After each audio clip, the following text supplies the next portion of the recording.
night, capiche? Good night, capiche? Woo! Good night, capiche? Good night, capiche? Good night, capiche? Good night, capiche? Good night, capiche? Good night, capiche? Good night, capiche? Good night, capiche? Good night, capiche?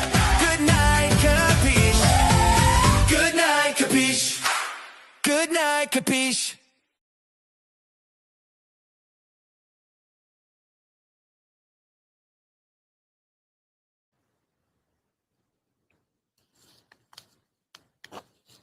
Good night, Capeash. Good night, Kapeash. Ha! Man. What's up, everybody? What's up, everybody? If you got it, good. If you get it, keep it. I don't know where I was going with that. Man, check this out. I'm happy and you know it. Clap your hands. If you're happy and you know it, clap your hands. If you're in a relationship and you're joining the WNBA, pause for a second. I bring that up because, ladies and gentlemen, we talked about this. I'm gonna say we talked about this last week. The WNBA draft was around. A very good player went number 1. Cool. All right. But yet again, I tell y'all about them relationship. So a reporter actually asked the question of all questions. Hey, I heard you're in a relationship. You know, y'all are one of the first people to ever to be announced or where it's a big headline. Have you reached out to any other people in the league that's in a relationship and see how y'all feel? They got cut. What do you mean it got cut? Like they stopped? The what is it called? A PR person? Yeah. I understand why you asked that question, but we're going to kindly decline the question and answer because it's a personal question. They're supposed to be asking things about the professional, aspects of like basketball, which I understand that it's a better story and they should probably run with it. If they want to put butts in seats and actually bring more traction to the WNBA, why not let something that's going to cost more traction?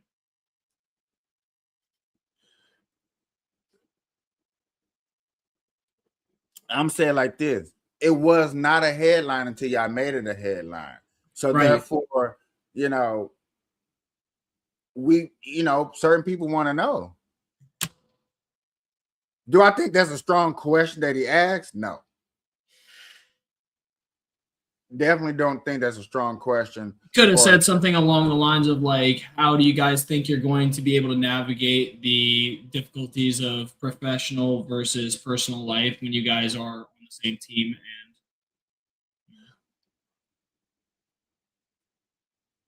And you remember how we was talking about like, it just made me look at like McDonald's, Burger King, White Castles, all these fast food restaurants. I'm like, damn, you went into the job single. You met somebody at the job. Y'all got along. You like each other. Y'all became a thing. That's kind of, whatever. Most relationships do start at work because you spend more time with these people and stuff like that. I get that part. And I get that stuff in school, that happens in school. The more time you spend with somebody, yeah. Right. What makes it a problem is the making it a headline. And then you expect the reporter not to ask questions and do a follow-up question. Right. And that's where I'm at right now. This is like, it's irking me because it's all over my timeline. A lot of people are discussing about it instead of discussing about the picks, the trades. What are these rookies gonna do? Are we gonna be? It's not technically professional to be dating somebody that you work with. It's not seen as professional, so that makes it a headline.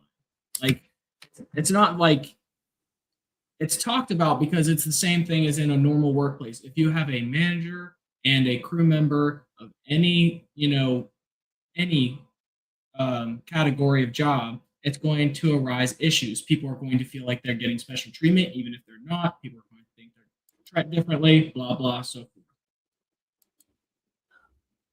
Now, I want to get that off my chest and get that out the way because that's not the biggest issue. Okay. The issue is now you got this young girl who went to a very predominantly black school and she has won a championship. Everybody who's into the WNBA knows the controversy between Caitlin Clark and Angel Reese, which was a big headliner 2 years ago. Gave the WNBA their notoriety. You know what I'm saying? For real, put them over the top. Yeah, those rivalries will do it. People like to see a good rivalry for sure. People like to see a good rivalry. You have this young girl in the draft this year. Her name is Raven Johnson. You're a good athlete. You made it to a WNBA. And you go on the Breakfast Club. You go on the radio. Let's put it like this. You go on the radio and you're supposed to be talking about your game. Like you said, the relationship. That's why I went into the relationship part. Now I'm getting to this and watch how they correlate with each other. So you go on the radio, talk about the game, talk about, you appreciate being here. You just got drafted, right? Right.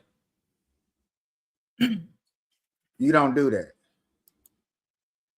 You go on a radio show and talk about the divide that's within a company. A divide. Now you're probably going to ask me, kapeash, what divide are you talking about? And I'm going to say, hell, I didn't know there was a divide until I heard the article. So without further ado, I'm going to let y'all guess what the divide is. Like, I'm going to try to guess what the divide is too. So you don't already know? No, I don't know. But I'm going to try to discover it with y'all together and see if we can pick it out, point at it. It's like, oh, okay, that makes sense. WNBA, you need to fix that.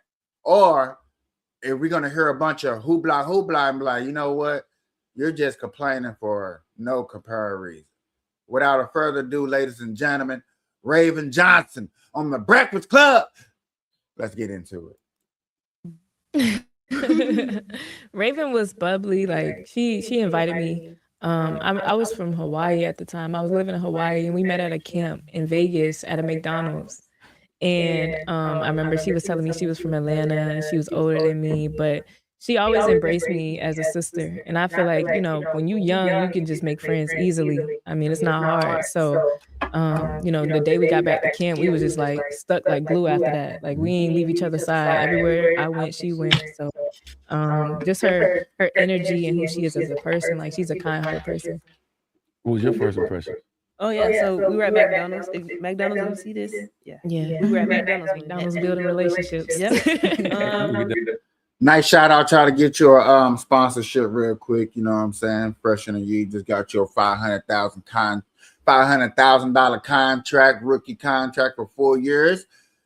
We learned last year, everybody was on a rookie contract of $74,000 within 4 years. You know what I'm saying? So, all right, shout outs to them. 40 pounds back. No, we was at McDonald's. I met her and I was like, where are you from? She said Hawaii. Yo, that just shocked me right there. I'm like, I've never met somebody from Hawaii. Like Hawaii, like why are you here? You from Hawaii? And I was asking her like, how is Hawaii? I was asking her a lot of questions. I don't know if she was annoyed. I didn't really care, but I was asking her questions, and ever since then, we've been like close. Like we've been locked in. Like it's been genuine friendship. Like this is my blood sister. Everything. So I'm glad I met her. Honestly. So you were the one that opened up first off the court, like. Well, I walked up to her. I remember. Yeah. She was like, I was people say shy. she's quiet, shy, but let me tell y'all, she ain't no quiet, shy. I've But, grown. yeah. So you said it's kind of hard making friends at a certain point, right? Yeah. But I mean, you would think because y'all are playing basketball, you got your team members that like that kind of becomes your family instantly. Even then, it's still hard. Well, I mean, like obviously your teammates gonna be your friends. Like you can make friends on your team like easily, but outside of basketball, like just finding genuine people that really want to mess with you for who you are, not for what you do. Yeah. That's the hardest part I feel like. And then we don't have a lot of time either. Our schedules are jam packed, so it's hard to like really have a social life outside of basketball.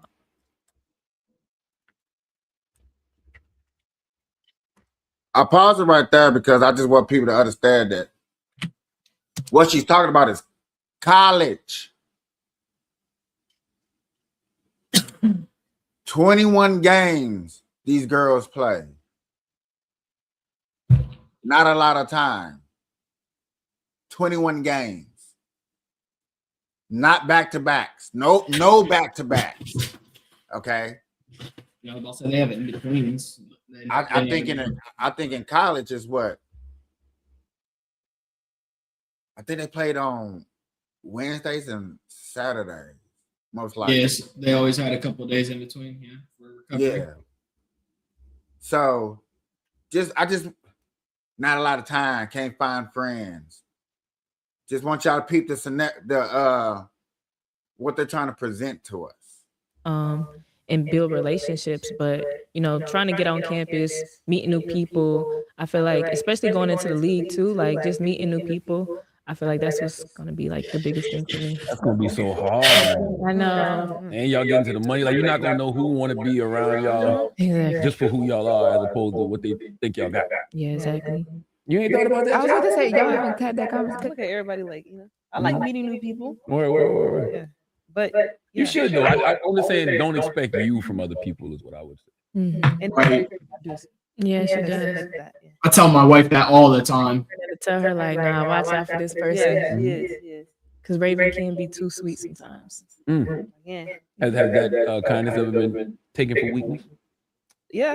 Once you cross me once, it's like, yeah, I'm not trusting you no more. I try to give people the benefit of the doubt because you just never know. College, ladies and gentlemen, this ain't even the pros yet. Okay. Now, I'm gonna admit something. I ain't go to college, so understandable. Being in a super diverse area like college is normally diverse. You know, you got people from all over the United States of America come to school to get an education, play sport, academics, or whatever. So I get it. I was never enrolled in college. I went to college plenty of times. Was never enrolled. Yeah. Or you never know what they go through, what's their situation. So Mm-hmm. How has y'all bond off the court helped the chemistry on the court? Shoot, we have a lot of like real conversations with each other. Like we can talk about any and everything from relationships, basketball, just life in general. So I feel like that connection and that sisterhood definitely translates on the court. I mean, we both take our craft really seriously, so we can hold each other accountable too. And you know, it's just a real friendship outside of just being teammates and long-term teammates. I feel like we balance each other, like with our personalities. Like we're two different people, but we balance each other. Like she tells me when to, not say that thing or or when to say it or how to say it, and then I'd be like, tonight, all right, show them, bring more, like she can bring more. So I think we balance each other right there, and I think that's why we're so healthy. Like it's a healthy friendship relationship. So Yeah, I feel like even throughout this process, like being here for the draft and stuff, like I'm her comfort person, she's my comfort person. Like we look for each other when we like too far apart or we feeling like, I need a break. We look for each other. So Have you guys started thinking about like as you go into the WNBA and schedules change and things get a little bit different, like how y'all still keep that like protection and safe space that y'all have for each other? hopefully the team draft us together. That's smart, but How that's gonna happen? Both of y'all projected to go in the top 10? I mean, you never know. Some trade, you never know. Yeah. Some magic in this thing. yeah, but if not, like This lady right here went 7th or 7th or 8th in the draft to Indiana. Matter of fact, I think she went 9th. I'm not sure where she went right here. But my main focus, I want y'all to focus on her right here.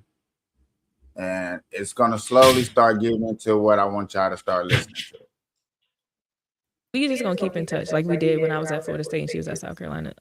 You know, continuously calling each other, texting each other, checking up on each other. I feel like this bond will never shake. Like this is like my sister for life. Have you ever, Raven, sat back and thought about all the adversity you had to go through? And like especially now when you're, you know, tonight is the draft and you know everything you went through in college, but have you ever thought about what that freshman year was and even how you rebounded from that? Yeah, I think about it all the time. It's crazy because we had like a little seminar and Tina Thompson was talking about adversity and she brought me up. I'm like, again. But yeah, I think about it all the time. Like I went through a lot of high with the highs, a lot of low with the lows. And just to be where I am today, it's hard. It was hard to get through those phases. But I couldn't be here without loved ones or people that was in my ear supporting me because that could have turned out another way. I could have quit. I could have just been a person that I probably, you know, wasn't even people who didn't even know who I was, you know, they just like gained what 20, 30 pounds. I thought it was 40. Yeah, I didn't want to say that. Oh my God. What you mean, man? It's a story of resilience now. You're right. Okay. You actually should say 50. You should put it 40, 50 pounds. I guess. I remember when Tanaya seen me, she was like, dang, like, what happened That's to a you? real friend. But though. I never was like, That's a real friend. I mean, I had to tell her, you know, but She did. you know, I was just happy that she got it off of her, you know. What'd you Look at say that to breakthrough. tonight? Where'd y'all see each other? I was like, you looking a little big now. Dang. She did. No, she did. Damn. At least she was straight about it. Like, I don't like that, but go ahead. I mean, I kind of figured you would. That's why I paused it right here. And I wanted to marinate it through people to understand that in this incident, she took it as body shaming. Like people were body shaming her instead of understanding that you have to be in tip-top shape to get to where she's at right now. You know. so I think we have to also understand that there's separate ways to view this, and you can view it as multiple ways at the same time. Okay? It These are ain't nobody's business. Sorry, go on. You're good. Wait, hold on. When you say understand it's you- nobody's business, can you elaborate, please? It ain't nobody's business if I gain 40 pounds. And if my friend came to me like that, I'd probably get upset because do you think I don't notice that? Do you know that people who gain and fluctuate weight like that beat themselves up? They don't need help. Right, but sometimes it does take outside motivation. But in this circumstance, you have two people that are extremely close. They understand that they are being direct in a funny way. They're not doing it to be hurtful because, you know, they could have done it in a much more aggressive way if they were trying to be hurtful, right? Saying, ooh, girl, you big isn't really the same thing as saying, holy shit, bitch, you got fat as fuck. You know what I mean? There's a huge difference. Also, me not acknowledging that and I'm supposed to be your friend, you might accidentally tell yourself that maybe this 40 pound is not that big. Maybe it is okay. And then in this situation right here, that's gonna show in your ability on the basketball court. You Which know will what I'm hinder the saying? entire team. To get up and down, and you're a point guard. Point guard is one of the fastest, quickest, quick on your feet. Got to have a very high IQ. You got to keep your head on a swivel. So understand, you know what I'm saying? Don't body shame me. Don't put me down, but understand that you are an athlete and you got to be in tip-top shape because you don't want nobody running circles around you. That would hurt your draft. That would hurt your chance to get in the WNBA. And from my understanding, they were like, it was an interaction between themselves. It's not like she was doing this in a group of people trying to do this to like make her feel bad. She's just more or less making sure, one, that she understands because the response that she gets from saying that to her will let her know if she's aware of it, right? Obviously, most people think they're aware of it, but some people are so inside their head, they don't understand what's going on the outside. So if you don't say anything, you'll never know, and then the response will let you gauge whether they know about it and if they're going to, if they need help. Like some people just, it's just a different way of looking at it. I have a buddy. I work with him, right? He was getting a little down, and I could tell. Me and him pretty close at this point. Been working together for 2 years. We talk about a lot of stuff. I've helped him with a lot of things. It's not the same kid as last time. Different gentleman. But he was starting to feel real bad about himself. Had a negative point of view. I started trying to help him get a more positive attitude, and I did comment something which he told me was perfectly fine later because I did ask him about it. But I heard a comedian say something along the lines of something about knowing 6 fat people and you're 4 of them when he was talking to his friend about gaining weight, and I knew he had seen the clip, so I said that line to him, and it put a smile on his face, let me know that he already knew. Me and him talked about the clip before, so it was one of those things that, like, in the right context, you can say things knowing that they're not going to take it the wrong way.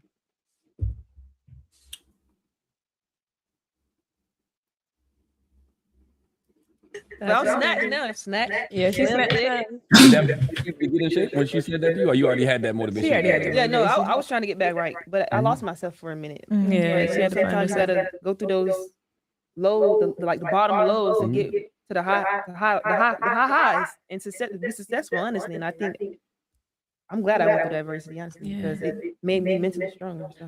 I'm sure some type of depression probably set in, right? Oh yes. Which caused you to gain the weight and stuff. Like what was it? Because it was just the injury. It's not like you couldn't bounce back from your injury. Like what was it that really put you in that mode?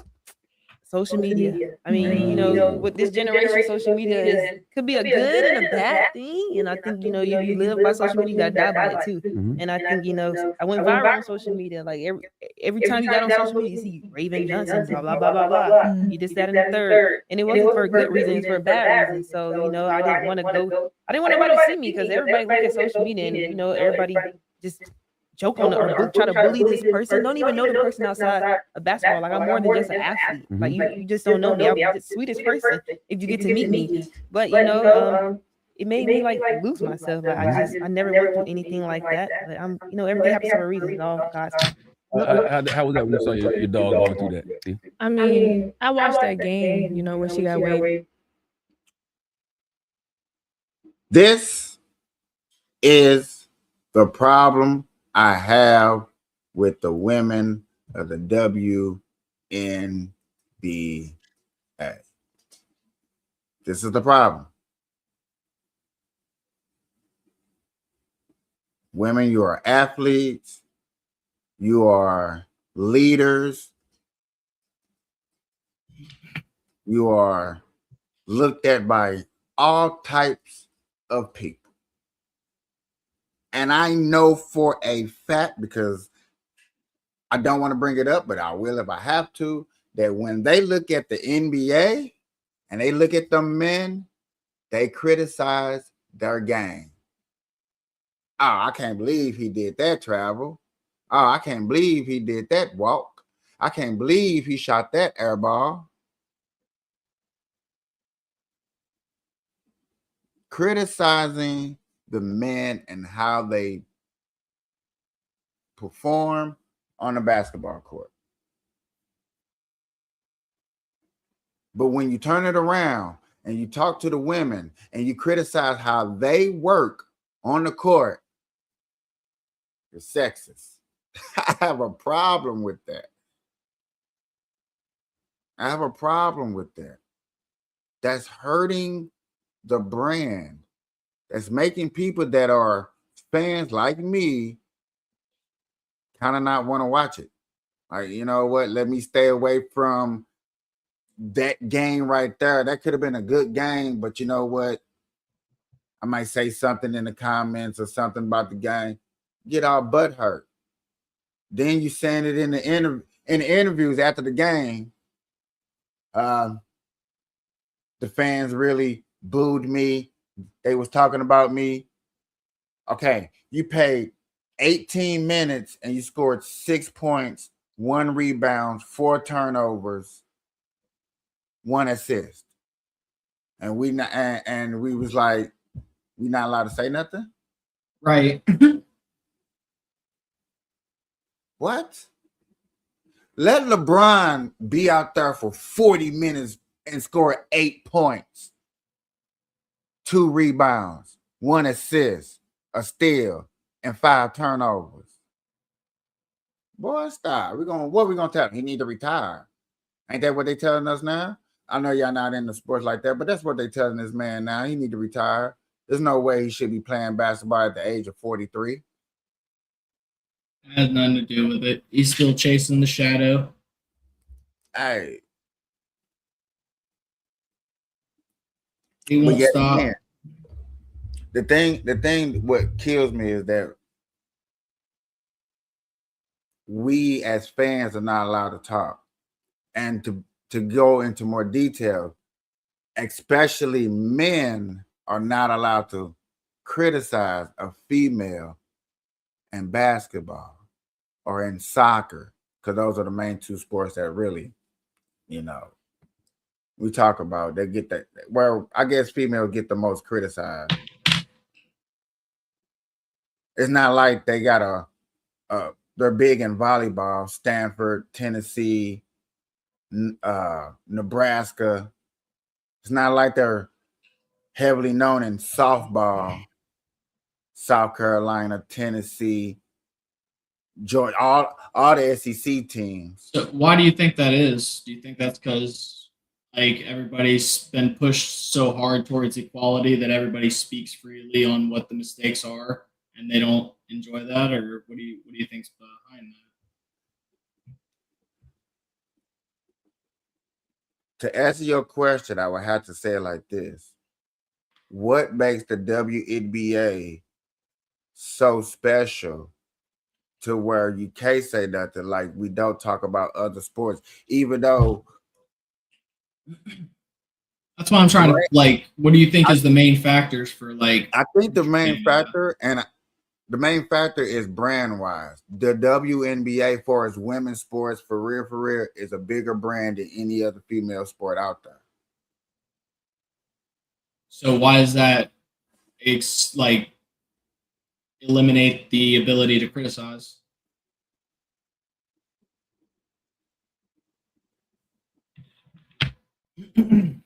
Honestly,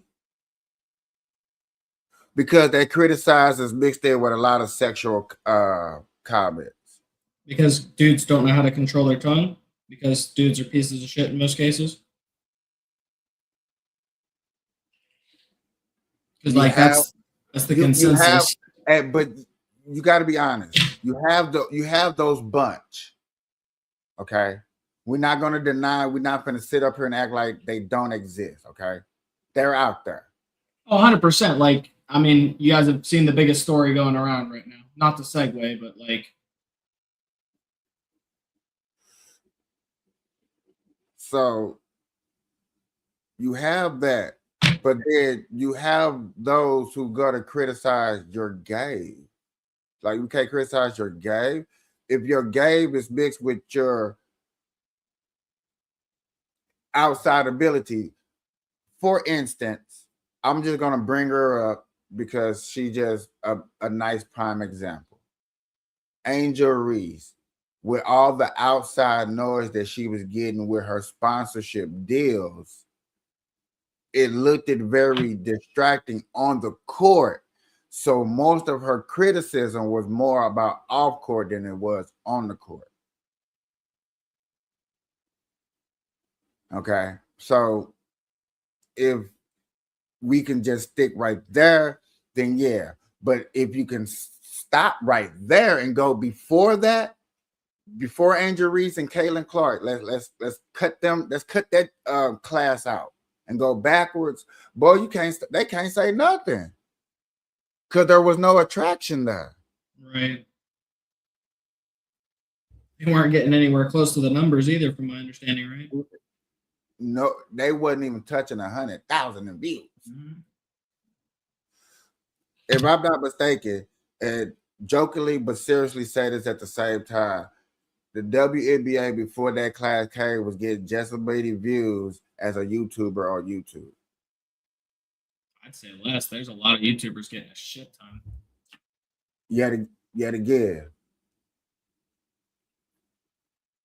For instance, that's why you heard a lot of criticism about Jimmy Kimmel and everybody over there in ABC and different networks of getting canceled. And people were like, oh, it's because of one person. And no, it was really because their viewership was going down. And when YouTubers and streamers, content creators was getting more viewers than people that are like these people up here are professionally getting paid for, you got a problem. And corporate didn't know how to handle that at the time. And still, in this situation with the WNBA, they're fumbling the bag because they don't know how to handle all this popularity. They don't know how to tell these girls, like, look at her. The deal that y'all looking for may not be right now, but give it a minute. Let us build up. You see where we're going. And the next time that we sit down, we can get the deal. All that internet stuff. And I'm glad what she said.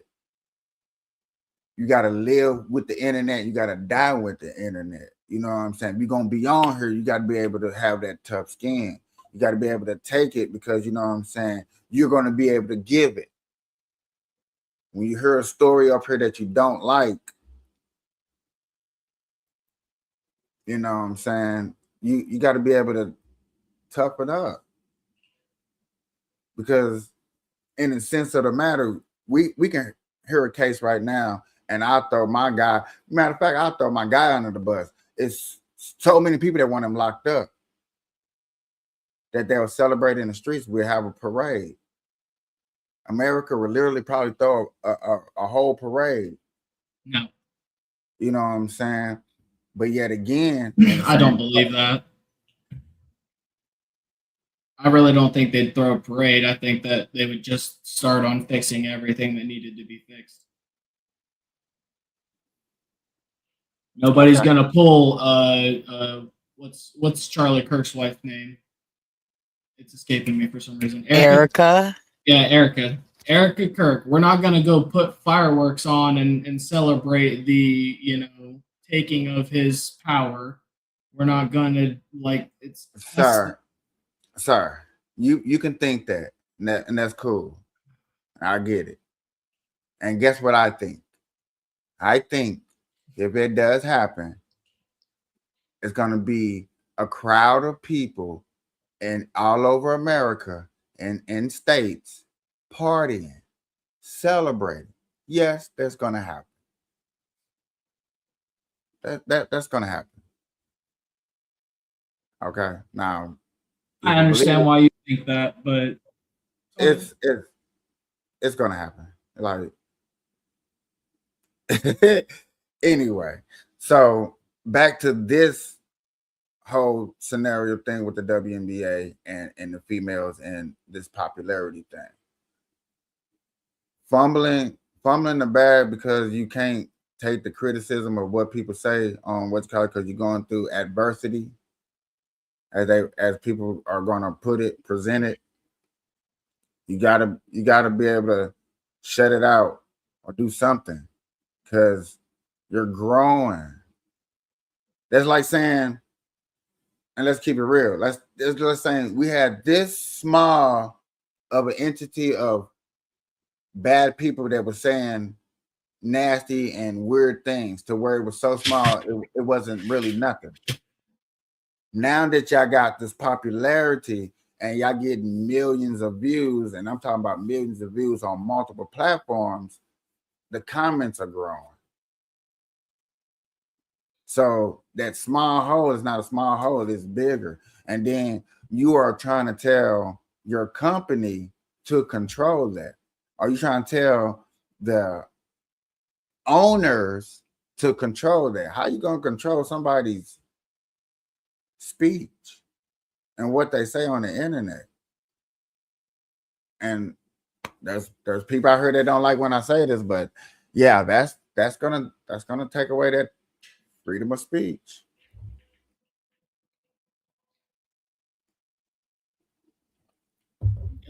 That's really what that's gonna do. Because now you want to control the narrative that people are going to want to say on that. What are they gonna do? Start pulling a Trump and try to sue anybody that says anything bad other than about raping kids?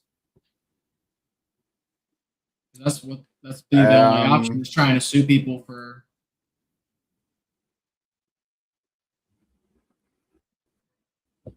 Well, let somebody hopefully this does not happen, but let somebody really have an emotional breakdown off a comment.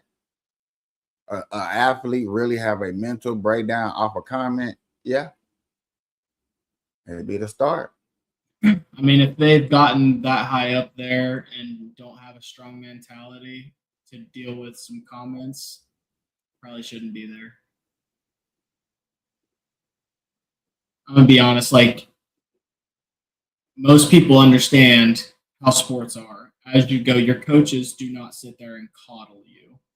Most of the time, they normally get quite loud and aggressive. They work you to the bone. They make sure that you push yourself so you understand how far you are able to go.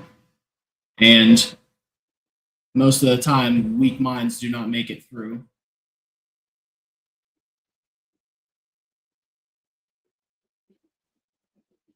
So it just sounds like an excuse for getting your way at that point.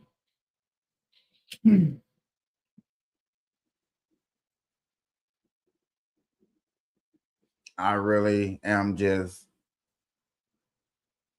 appalled. I heard this another story of a girl tweeting out now that she's making $1 million. For people that's making under 100,000, we are peons or something. I was like, what? And you know, I listened to the article and I was like, man, maybe this person just saying with the person. And then they actually went to the tweet of this person. I was like, stop. Now we tweeting. Now we tweeting this. So I say that to say this. If you're gonna tweet that or allow a person to tweet stuff like that, boy, expect some real criticism to come back. Some real, some comments. Oh, yeah. Then, people are gonna do streams and we're gonna talk about it. We're gonna sit up here and man, people are gonna make clips after clips after clips and get ready for them. In other news, ladies and gentlemen, if you are a comic book nerd, get ready, get ready, get ready, get ready, get ready, get ready, get ready, get ready, get ready. I heard that in the new Spider-Man movie, that there are more than just simple, easy Easter eggs in there. We are finally finna get to meet some characters in the Spider-Man universe that hasn't ever touched live screen. Do you know who, or are they just saying? The people know who. They just say they're not going to spoil it because they say if they spoil it, they know that they'll get this person in trouble. But it did. They know for a fact, and I'm just putting out this because I do got comic book people that watch my stuff, that there is gonna be more Spider-Man characters in the new Spider-Man movie that's going to come out that you have never seen in live action before. Almost made me excited. I'm like, oh shit. Because a lot of these characters, main characters in comic books, have a lot of characters behind them that never get to hit the light of day because, yet again, when it comes to live action, it's always about big names and who can make budgets. the most money. You got budgets too. Budgets too, but big names and who can make the most money. That's why the biggest known comic book characters that ever hit the film for real are Batman, Superman, and Spider-Man. Those are the biggest names in comic book. So those are always going to be the the go-to name that people are gonna go to when it comes like, hey, who am I first gonna make a movie and Right. produce? I get it. The ones that have the best chance of making the money. Uh-huh. I'm not saying I agree with it, but I get it. I don't agree with it either because I got a friend that's been craving to see Gambit on the big screen, and he finally get to see it, and you know he's happy, he's cool. But I'm looking at the Gambit that they pick, and I'm like, is that a good? Is that a good pick? You know, maybe when. How do you feel about that one, KP? Yeah, just thumbs up or thumbs down. I'm curious. All right, I thought so.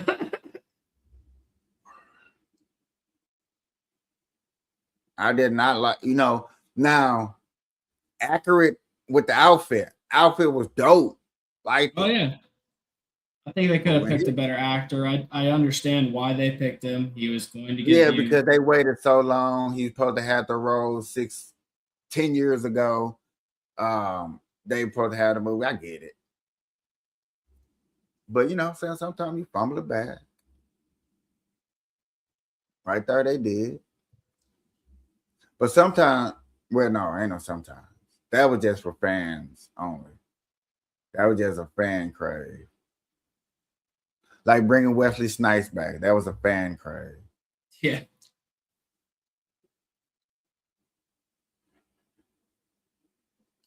Spider Beyond the Universe trailer dropped. Which I guess nobody's a Spider-Man fan. That's weird. Normally I'm around Spider-Man fans. It's weird not to be around people that like. I don't mind watching it. I just don't go to the movies much anymore. I don't go to the movies either. The movie better come to me.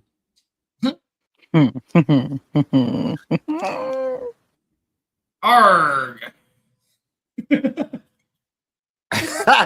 Damn, that was a nice one. That was a nice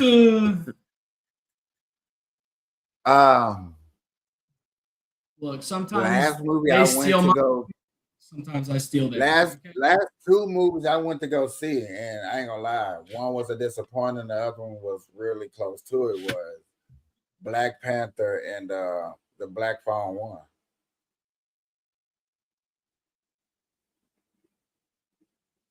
I think the last movie I went to see was like with my kids. What was that? I think the last movie I went to see was like Inside Out 2 with my kids or something like that. Oh, okay. Nene? I don't even know. I couldn't tell you. Sounds like somebody got to take her to the movies. No, I do not like the movie theaters, which is why I have not been. Fair enough. That makes sense. You don't like movie theaters? No.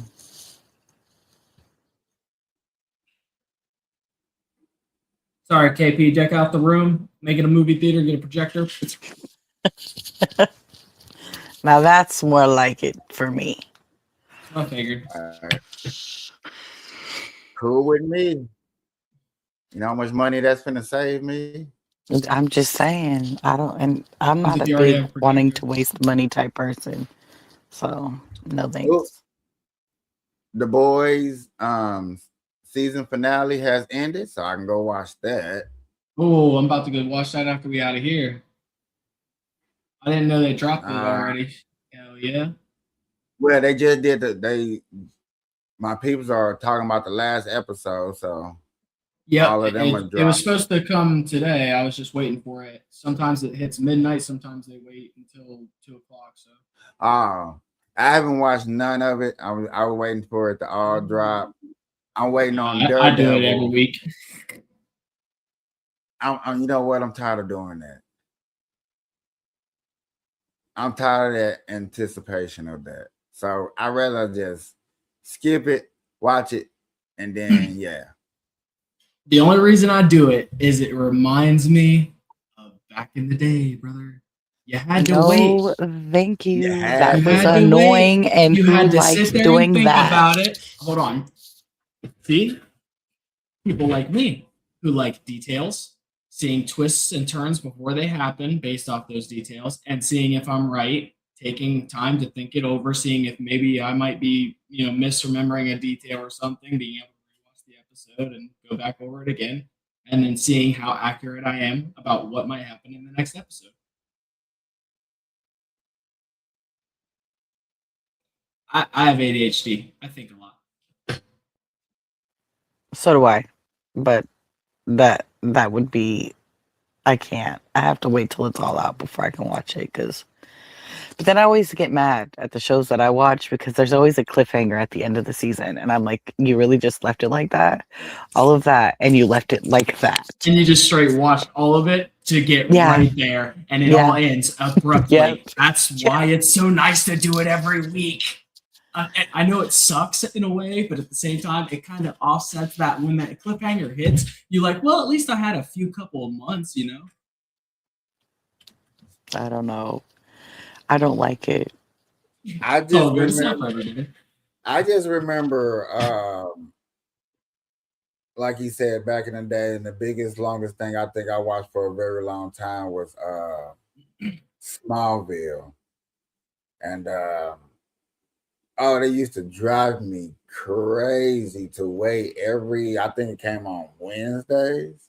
And then it came on while I was at work. So I had to time it, go on lunch at it, maybe come back a little late or something so I can watch the whole episode. Oh my God, bro.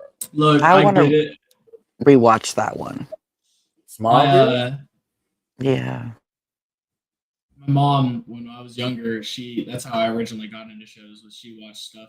Not like Days of Our Lives. My aunt watched that stuff, but she watched weird stuff. Like I don't even remember what the name of it was, but this like dude or dog would like touch something and it would turn to solid gold.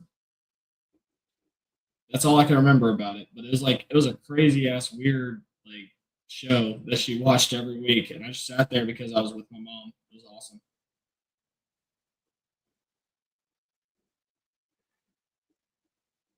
I remember this dude who watched MASH.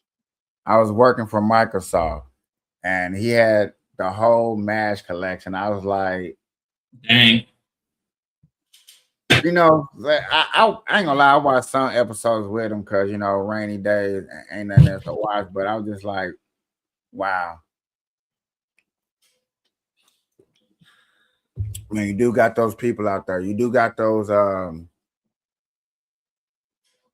genres of people that like Star Trek, Star Wars, Game of Thrones, and you got, are you talking about just sci-fi side of it? Yeah. Like I watched Game of Thrones. I thought it was awesome. You know what I'm saying? Best scene ever was the second to the last episode. You know what I'm saying? Don't say it because I'm not gonna say it. But then to watch the new one that just came out, what is House of the Dragon? House of the Dragons. I can't get into it. Oh, dude, it's so good. And everybody say that. And you gotta actually like. It's a little bit dull while you're actually getting the character details of it and everything. Yeah. But it's actually got really good stuff in it. And not only that, when the new season comes out, you're gonna get to see one of the best cinematic scenes out of any of the Game of Thrones. Because I'm not gonna spoil it, but the books portray exactly what happens. And if they don't do it to a certain degree, it's going to leave a lot of people upset, like season 8 of Game of Thrones, and they don't want to make that mistake. Yeah. I'm hoping that they come out with the Arya Stark's season where she goes north, where they can make up their own and there. Are you talking about West? When she leaves and goes west of Westeros? Yeah. Yeah. They're supposed to be doing that. And then they might be doing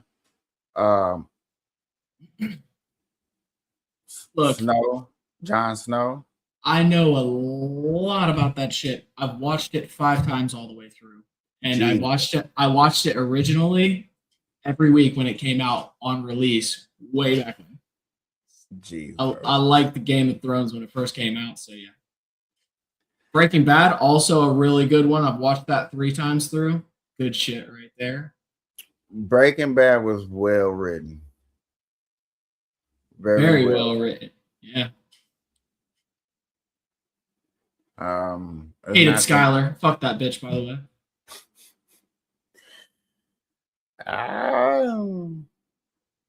What's a good one for you, Nene?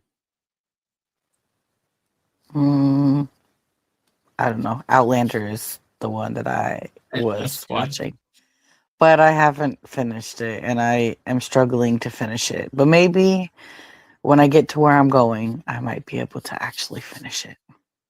Kyle XY. That's a good one.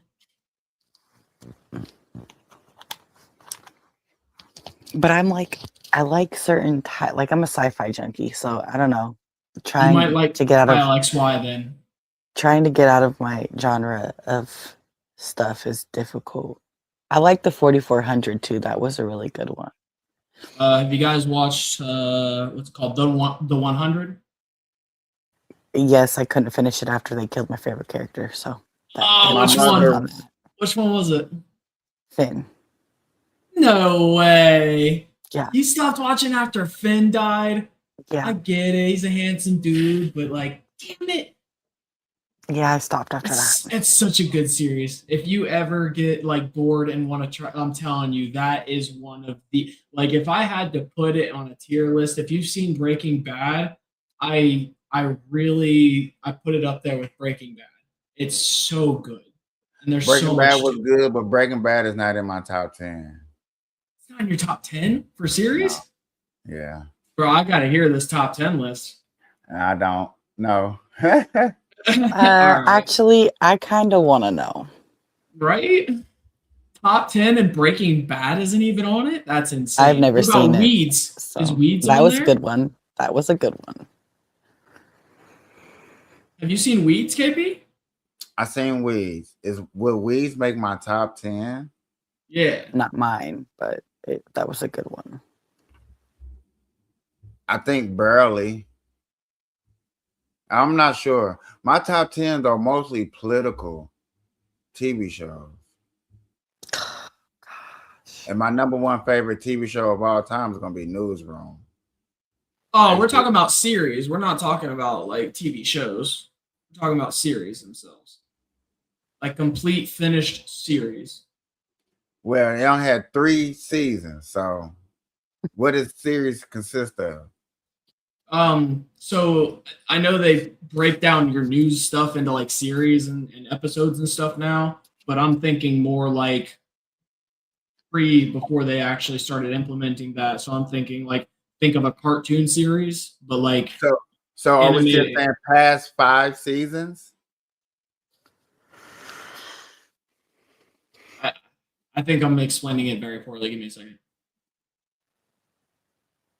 I'm not thinking political talk shows or things like that. I'm talking about a proper storyline that goes through several seasons that has a beginning, middle, and end.